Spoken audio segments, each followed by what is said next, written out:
Hey guys, how's it going? I'm back with another video. First of all, I want to apologise. I know it's been quite a while. There's a couple of reasons for this.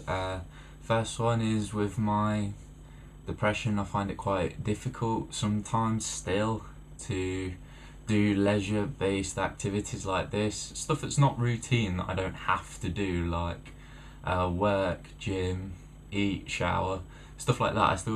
I still find quite hard to motivate myself to do, so when there's time for stuff like that, I just sort of float around, I guess, watch films, videos, stuff like that.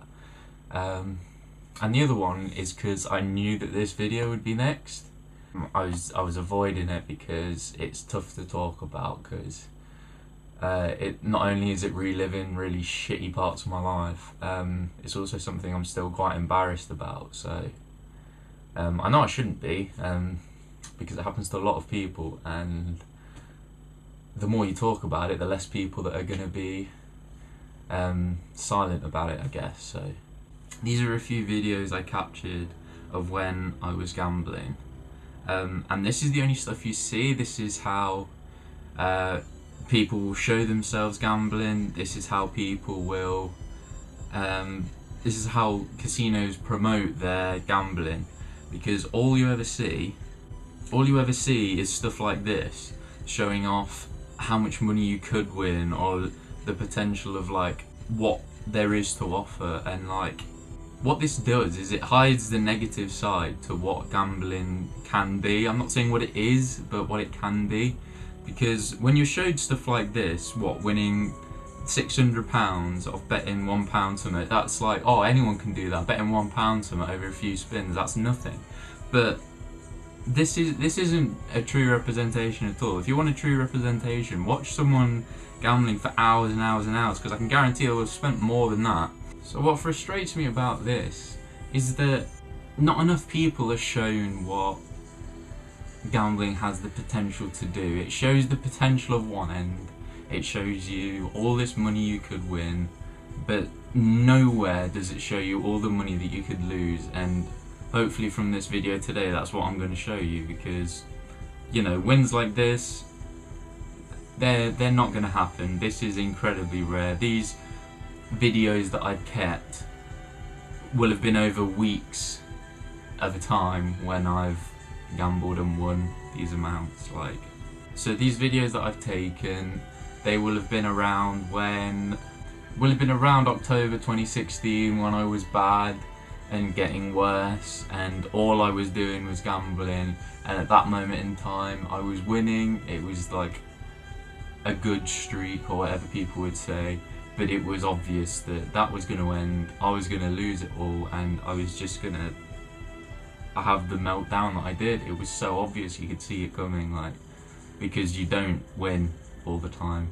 So, and it wasn't making me happy anyway. Like, I won all this money, and then I just kept going and going and going, and then lost everything because it wasn't making me happy at all. So yeah, don't be fooled into these big wins and stuff, because they're not gonna happen to you without spending a lot of money. So it comes down to this RTP that casinos talk about.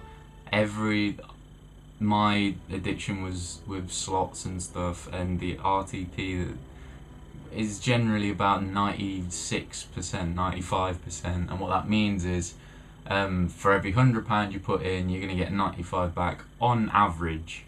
So if you're in a position where you're winning lots of money, very soon you're going to be in a position where you're losing lots. And yeah, that's what happened to me.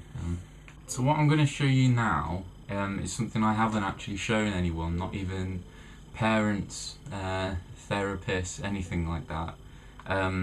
It's my account transfers in that window of when I was at my worst, going back in second year, between going back in second year and coming back home in December. This is the reality of addiction gambling. These are all outward payments, all to casinos. Look, that will have been wins. This little bit here, what's that, 2,500, something like that. And at the time you think, great. Look at that. I've won £2,500. That's loads of money. That's brilliant. But look at the rest of it. Look at all that. That is thousands and thousands and thousands. Oh look, there's another withdrawal. 1,500. But it is. Look at this. This is every day. Let's take a random day, not one where I've made profit. Let's take a random day. What should we go? Let's go for the 16th of November. This was during the period where I just didn't leave my bed, where I just stayed in bed. So let's look at the 16th. £83, £100. I had a Domino's, that was pretty much every day. Look at that, £100, £100, £100, £100, £50, £50. It's horrendous to look back at. This was why I was avoiding it, because I knew I had to show you all of the money that I'd spent, because that's the only way you can really show what gambling addiction does. This page just sort of epitomizes my downfall, really. If you can see at the bottom here, there's a fancy dress payment.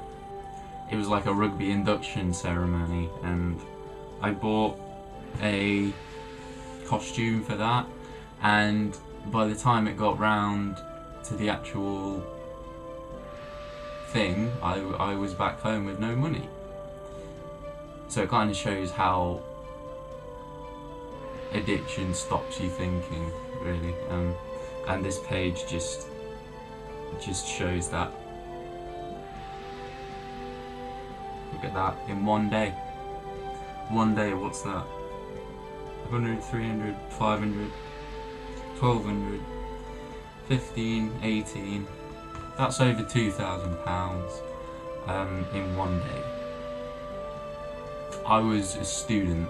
I got a loan of £1,200 every 3 months, and that's £2,000 in one day. So yeah, I'll tell a little bit about where it started, I guess. Like I always had the perception from when I was younger that gambling was stupid, because it is stupid. Like back when I really valued money, it was like, why would you risk some of this to get more back? You're never gonna win ultimately, so why do it? So up until the age of 18, that's what I thought. I was just like, it's stupid, why bother? And then I eventually got into it because my friends did a lot of sports betting and stuff, and I was just like, oh screw it, okay, whatever. So to start with, I was doing, I'd put £20 maybe in a fortnight, something like that, into a casino, just to do £1, £2, £3 at the most, accumulating bets on football and stuff, and that made me watch the games a little bit more. So if anything, that got me into sport more than I was doing. I'd go down the pub and watch the games and stuff. And then it escalated from there. Obviously when you're in it, you don't know it's addiction, you think you're gambling like everyone else.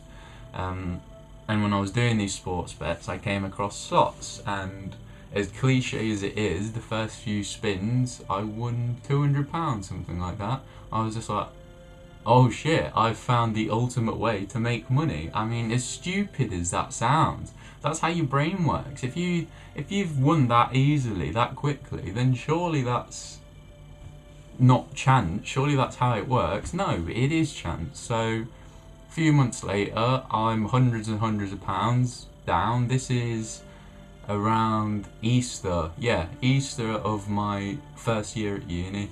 I'm down to minus 1,500 and I have no money. I've maxed out my overdraft. I've got a tattoo appointment coming up which I can't afford, so I've had to borrow money off a friend until I got my loan back for the next term. And yeah, that's where it started getting bad. And to those people who don't understand addiction, those people who think you're weak, those people that think it's just stop stuff like that. I don't think you. Well, you don't. You don't get what addiction is. Addiction is. It's not like you're continually doing something that makes you happy to the point of it destroying you. It's doing something that stops you being sad. That's what addiction is. When you are so focused on what this one thing does for you, it destroys every other thing in your life. The start of my therapy, that was the first thing they focused on. They were saying, you need to get back other things in your life that make you happy, because without realising, I was doing nothing else. This was obviously accumulated with my depression and stuff. Because I wasn't enjoying gambling. You saw by the bets there, if you're enjoying gambling, you're £4,000 up as a student, you'd stop, wouldn't you? But I wasn't enjoying it. It was just like, when I wasn't doing it, I realised there's nothing I'm doing that makes me happy in it. I got really, really upset. Doing gambling was keeping that at bay. But not because it made me happy, just because it sort of made me drift around and float and keep me occupied. Like, it's that your brain doesn't think about anything else. Your brain's fixated on this one thing, whether it be drinking or drugs or gambling. It's in the same category. It's just your mind never strays from it. You're thinking about something related to that. And the way I knew that that was true was because when even when I didn't have any money, my therapist told me that I watched videos of other people gambling, and I thought, oh, they're just funny blokes. You know, I like watching them because they're entertaining. No, it's because your mind needs to have that constant attachment to gambling, or else you feel lost. That's just letting you know how I lost all my money, which contributed to how dark my life got. For those people out there who are suffering with some sort of addiction, don't listen to the idiots that, you know, don't understand addiction, that tell you just snap out of it. You know, you're in the wrong for being addicted. You're not in the wrong. Casinos are definitely in the wrong. Like, they target people who are vulnerable like this, and it's disgusting. It is the most horrid way to make money ever. It's like making money off making people ill, basically. But just to tell you again, just like I've said with depression, it is just a feeling. It is part of your brain telling you that you need this, and without it, you're not going to be happy. That's totally the opposite.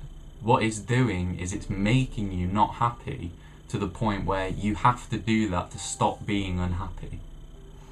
It doesn't make you happy, and you know it doesn't, because when you've finished with that addiction, you hate yourself, don't you? I know exactly how it feels. Like, you notice I wear this black wristband all the time now. What it does is reminds me that in my wallet there's a cue card which has all the atrocious things that have happened to me because of gambling, and also all the good things that happened to me without gambling. And what that does is, just when your mind associates something with gambling, what it does is it just puts a stopper in the way, just to think, so that even if you do end up gambling, you've made the decision based on all of these awful things that have happened to you. You've made the decision to gamble anyway, and what amount you're going to do and how long you're going to do it for and that sort of thing, because limitation is the most important thing when it comes to this. Yeah, anyway, at the point I'm at now, there are times where I do gamble because it's a hobby that I enjoy. I'm quite a private person at the minute. I don't really talk to that many people. I'm going to make a separate video on relationships and stuff like that. But every month when I get my pay packet, I section it out for bills, for savings, for other leisure-based stuff like treats and food and protein shakes and gaming and stuff like that. And then there's a little bit left over which I'll spend on gambling. And when that disappears, because I've made that decision that that's the amount I can spend, and it is spending. It's not potentially getting something back, it's you're spending that money, it's gone.